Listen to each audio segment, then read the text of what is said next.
Mi nombre es Francisco Tejada. Soy profesor de Derecho Romano de la Universidad Pablo de Olavide de Sevilla.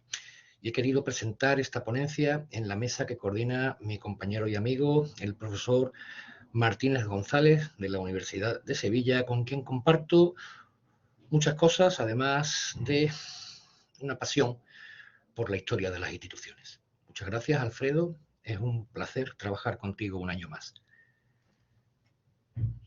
Para los romanos cultos, los judíos desarrollan una incesante actividad prosélita que dejaba al descubierto un mesianismo religioso que no entendían e incluso les alarmaba. Así las cosas, Horacio sugería que los judíos incitaban a los paganos a abrazar la fe mosaica. Por su parte, Juvenal, el autor satírico, critica tanto a los que simpatizan con la fe judía como a los que terminan adoptando y transmitiendo un culto que es, a todas luces, extraño a el modo de vida romano. Entre los historiadores, mención aparte merece Tácito, quien muestra una abierta hostilidad contra los gentiles que aceptan la extraña religión de los judíos. No en vano, Tácito aprecia en el proselitismo judío el elemento nacionalista antirromano que prende y se extiende por la Palestina del primer gran conflicto judío sofocado por Tito en el año 73. Pero lo que llama poderosamente la atención son los relatos de Josefo, historiador judío que vive en primera persona los avatares de la primera guerra judía, judío, según él, de casta sacerdotal y protegido y cliente de Vespasiano después de que éste le perdonara la vida en el año 67, cuando él estaba al mando de la resistencia judía en la ciudad de Jotapata. Pero Josefo, a pesar de ser judío, fomenta cierta visión negativa de su propio pueblo al abordar el arraigado proselitismo judío de Asia Menor o la escandalosa conversión al judaísmo de la matrona Fulvia. Esta, según la información ofrecida por Josefo, engañada por malhechores judíos, puso a disposición de los mismos oro y púrpura que nunca llegaron a su destino, al templo de Jerusalén. Este escándalo, que relaciona la conversión de una noble romana, víctima del lucro de delincuentes hebreos, desencadena la expulsión de los judíos de la ciudad de Roma en época de Tiberio. También Josefo da cuenta de que la emperatriz Popea simpatizaba con el judaísmo, un dato relacionado con la tradición rabínica de un supuesto filojudaísmo de Nerón, un emperador impopular entre las mismas élites políticas y culturales recelosas de un fanatismo religioso ajeno hasta el momento en la antigüedad clásica. Ahora bien, la visión más alarmante para un romano del proselitismo judío también se produce en la obra del propio Josefo, respecto a las conversiones forzadas de otros hebreos en el marco de las tensiones nacionalistas de las comunidades judías del Oriente helenístico, como es el caso de la conversión de los idumeos, quienes habrían sido forzados a circuncidarse para conservar sus tierras.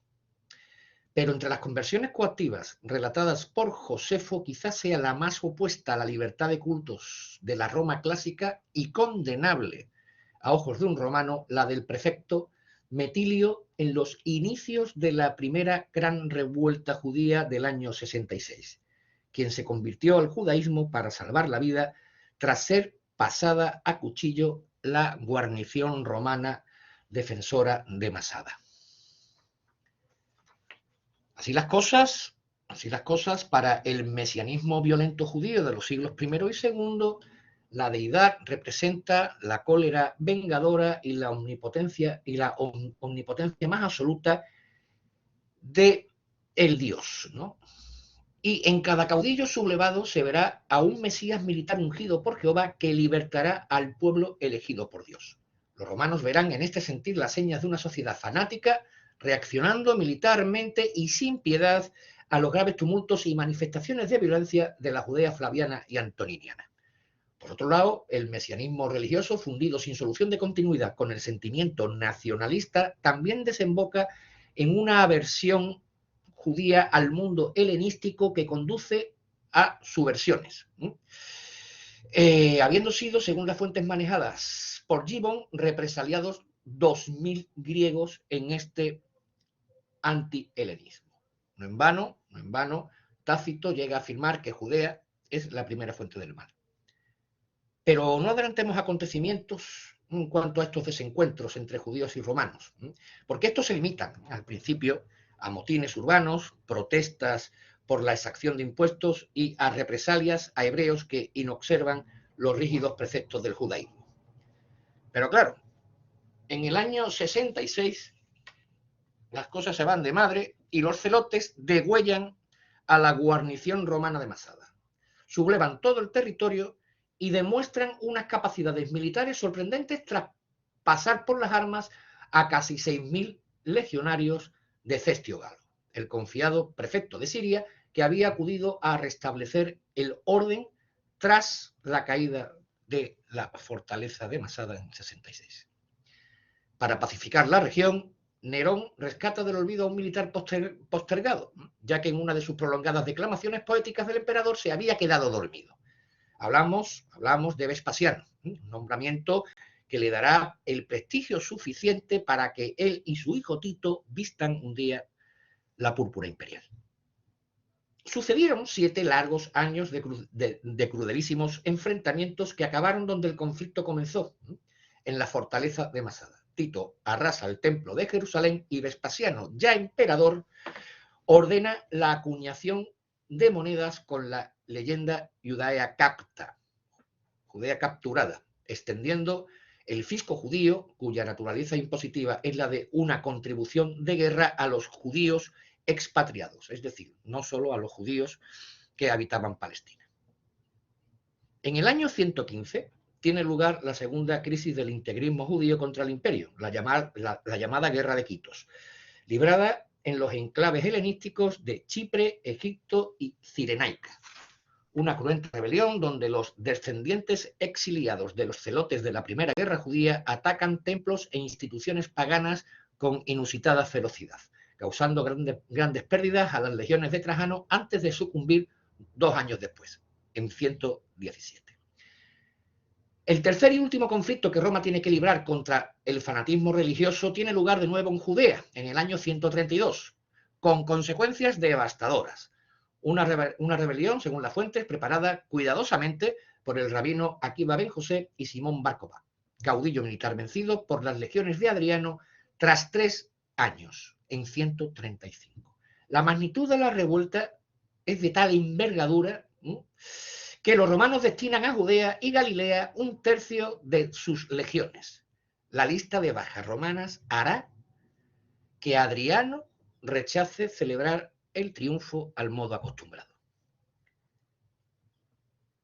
Las secuelas, tras 7 décadas de integrismo contra el poder imperial, convierten a los hebreos no combatientes que no hayan sido reducidos a condición servil en dediticios, es decir, aquellos extranjeros derrotados que han empuñado las armas contra Roma en cualquier territorio del imperio, a los que se le impondrán duras condiciones de posguerra, deditio.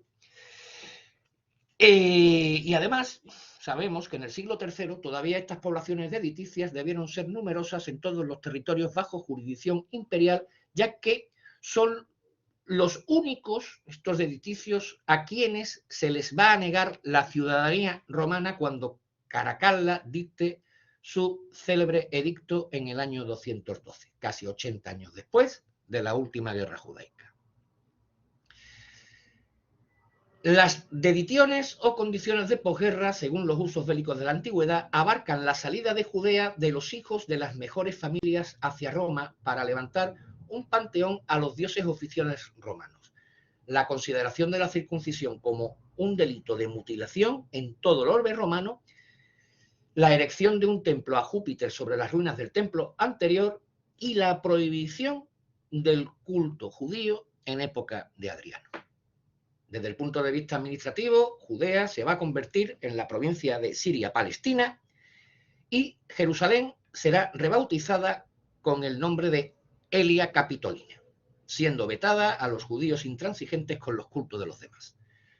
El régimen fiscal discriminatorio, una verdadera contribución de guerra, consecuencia de la Primera Guerra Judía, solo será parcialmente derogado por Nerva cuando exonere de dicha contribución a los judíos residentes en otras partes del imperio. Una idea que por sí sola excluye la consideración de persecución religiosa de estas guerras. Pero después de la revuelta sofocada por Adriano, de las fuentes talmúdicas se infiere cierta tendencia al abandono del mesianismo militar judío, origen de tanta violencia y devastación. Así las cosas, las comunidades judías esparcidas por toda la cuenca del Mediterráneo irán apareciendo integradas en la vida de las ciudades romanas. Un dato que casa con las políticas conciliadoras de Antonino Pío y de Marco Aurelio tras las guerras judaicas. Como afirma el filósofo español recientemente fallecido Antonio Escotado, ese cambio suponía ni más ni menos que el triunfo del judío no mesiánico dispuesto a cualquier gobierno salvo una teocracia. Así, en cuanto al regreso de cierta tolerancia religiosa, en un texto jurisprudencial todavía clásico, recogido en Digesto 48.8.11, se exonera de responsabilidad penal a los padres judíos que circuncidaban a sus hijos, castigándose en otro caso con la pena impuesta a la castración. El pasaje jurisprudencial se ubica en el libro 48 del Digesto Justinianeo, en un título dedicado a la vieja Lex Cornelia de Sicaris et Beneficis, y que hay que entender su vigencia en tiempos de Justiniano al haberse recogido en el Digesto. La referida exención de criminalidad, conforme a los preceptos de la Torá, pero contraria a la ley republicana, atiende, por tanto, a un rescripto de Antonino Pío y supone el amparo de un comportamiento religioso que de otro modo sería merecedor de punición, pues la ley Cornelia impone un grave reproche penal al asesinato bajo recompensa, las mutilaciones o los recurrentes envenenamientos. Arenio Modestino, el autor del pasaje, debe suponerse el conocimiento de la problemática judía durante el desarrollo de su labor jurisprudencial bajo Alejandro Severo y Gordiano III. También por los cargos públicos que desempeñó y por ser oriundo del Oriente helenístico. Sin embargo, de un solo pasaje jurisprudencial no debe inferirse una total tolerancia religiosa con las comunidades judías ya romanas tras el edicto de Caracalla en el año 212. La razón para ello es que, como se ha dicho, el jurista alude directamente a un rescripto del cuarto Antonino, que entonces tendría en torno a un siglo de vigencia. Ha de subrayarse que esta exoneración de responsabilidad penal de los padres que circuncidan a sus hijos para cumplir los preceptos del judaísmo se estableció poco después de la cruenta rebelión de Bar Kokhba. Por tanto, es una medida sorprendente y aparentemente contradictoria tras la referida rebelión que llega a desencadenar la prohibición del culto judío. ¿Puede ser signo de la tolerancia de la práctica religiosa judaica en el ámbito familiar mientras se perseguía el culto público? Sabemos que la religión romana, politeísta, es una forma de patriotismo, de ligazón a la romanidad, pero también que Roma reconoce y ampara la individualidad, donde no entra siempre que ello no afecte a las bases de su sistema político. Creemos, por tanto, que el texto de Digesto 48.8.11, Modestino 6 Regulae, ampara una cierta libertad de culto en el ámbito doméstico, aunque en público la única forma de religio es la oficial. No en vano, la identidad judía en tiempos de la rebelión de Bar Kokhba se cimenta sobre el mesianismo religioso adverso al culto oficial de los romanos. A mayor abundamiento durante este tercer conflicto judío, el de Bar Kokhba, colisionan el anti-helenismo hebreo y el proyecto de helenización imperial de Adriano. Finalmente, los prolongados conflictos armados sostenidos por judíos y romanos desde los tiempos de los Flavios hasta los Antoninos estuvieron motivados en dos razones: el monoteísmo militante judío, extraño a los cultos clásicos, y el ansia de independencia del otrora reino de David. Por tanto, las guerras judeo-romanas, fundamentalmente la primera bajo Vespasiano y Tito y la tercera en época de Adriano, se van a librar como verdaderas guerras híbridas según los cánones antiguos, como lo fueron las de la península ibérica en época republicana, donde para Roma el elemento religioso carece de importancia real. De ahí que se tolerase el culto privado. Por tanto, sin prejuicio de que para el poder romano las insurrecciones judías atentaran contra la religión oficial, encarnada incluso en la divinidad de los emperadores, se considera a los insurgentes como elementos hostiles convencionales según la concepción que del enemigo tuvieron los romanos. De haberse tratado de persecuciones religiosas, las que fueron simplemente operaciones militares, no se entendería el rescripto de Antonino Pío al que se refiere Modestino. Nada más y muchas gracias.